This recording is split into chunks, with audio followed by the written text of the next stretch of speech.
আচ্ছা, এই যে আপনি যে মাছকে আদার দিচ্ছেন, আপনার কাছে এখন এখন আনন্দটা কেমন লাগছে? আপনার অনুভূতিটা কেমন লাগছে?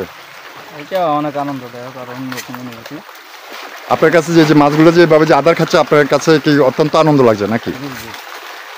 প্রিয় দর্শক, মাছগুলা কীভাবে আদার খাচ্ছে, তার পাশাপাশি খামারটি খুবই সুন্দর। আবারও বলবো, আপনারা দেখতে পাচ্ছেন যে এখানে পানির উপরে টং অর্থাৎ মুরগির খামার, হাঁসের খামার, তার পাশাপাশি রয়েছে ছাগলের খামার, তার পাশে রয়েছে গরুর খামার। এটা একান্তই গাজী কবিরের প্রচেষ্টা এবং তার কর্মের ফল।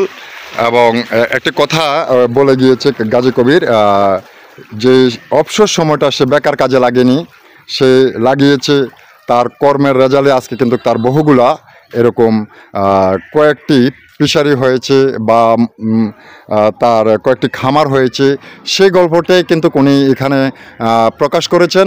এবং উনি বলেছেন যে আরেকটি বিষয় আমরা লক্ষণীয় বা ওনার কথাগুলো দেখলাম, যে উনি চাচ্ছে যে ওনার মতন যারা বেকার, মানে যারা বেকার বাংলাদেশে কোনো কর্মসংস্থান পাচ্ছেন না, আপনারা চাইলেও এই গাজী কবিরের মতো আপনারা আসতে পারেন।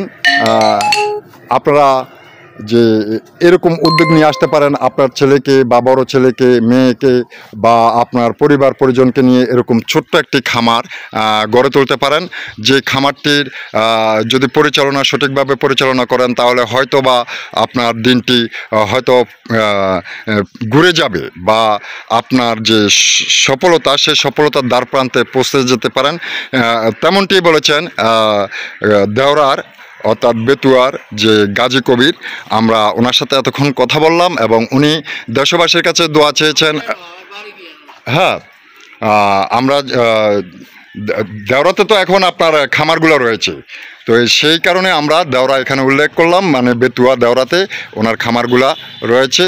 আমরা আরও কিছু দেখেছি যে ওনার প্রায় 30 একর মৎস্য যে খামারগুলো রয়েছে, সেটাও আমরা আপনাদেরকে কিছুক্ষণ আগে দেখিয়ে নিয়ে এসেছি, বা আমরা পরবর্তীতে আবারও আমরা এই নিয়ে কৃষি কাজ এবং যেখান থেকে আমাদের এই ভিডিওটি দেখেছেন বা দেখবেন, আপনারা শেয়ার করে অন্যকে দেখার সুযোগ করে দিবেন। তো প্রিয় দর্শক, আজকের মতো এখানে বিদায় নিলাম। আল্লাহ হাফেজ।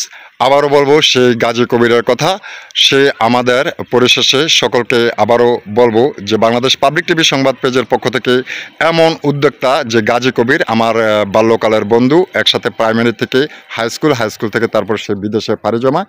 তো যাই হোক, অনেক গল্প স্মৃতিচারণ রয়েছে, তো আর আজকে এখানে নাই উল্লেখ করলাম। তবে আপনারা সকলে দোয়া করবেন গাজী কবির এবং গাজী কবিরের পরিবারের জন্য। আর সর্বশেষ উনি একটি মনের দিক থেকে ভেঙে পড়েছে যে এবারের ভয়াবহ যে 24-এর বন্যা,